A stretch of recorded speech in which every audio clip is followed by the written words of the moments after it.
KPLC's Gerron was there and has this report.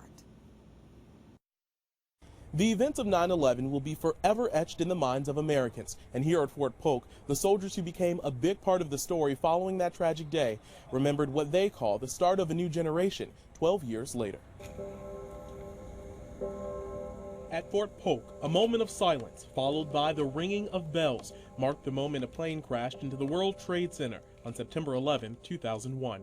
The day of duty, of honor, of country, of courage, patriotism, and sacrifice. For the soldiers who would soon serve on the front lines of that day's subsequent war, memories of the day will stay crystal clear.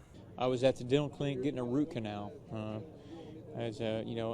Just doing an everyday thing like so many of us just doing everyday things. So I had to get back to my work to make sure that my facility was secure. And then, of course, I thought of my family.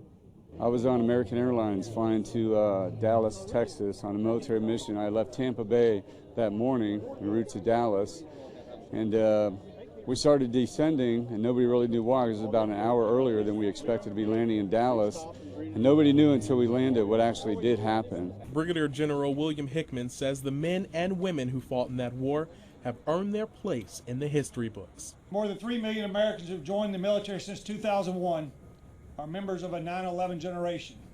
A generation that has earned its place among the greatest in U.S. history. Along the way, lives were lost and families torn apart, but their memory lives on, which is why Hickman says we can never forget. They're all heroes, not two-dimensional printed names that lay passively on the pages of history. These individuals and many more like them, they all walked among us. They lived among us. They are us. And as the war in Afghanistan winds down, soldiers say the international threat will continue. They say just as ready as they were to get to work following the days of 9/11, they'll be ready for anything in the future. At your service on Fort Polk, Gerron, KPLC 7 News.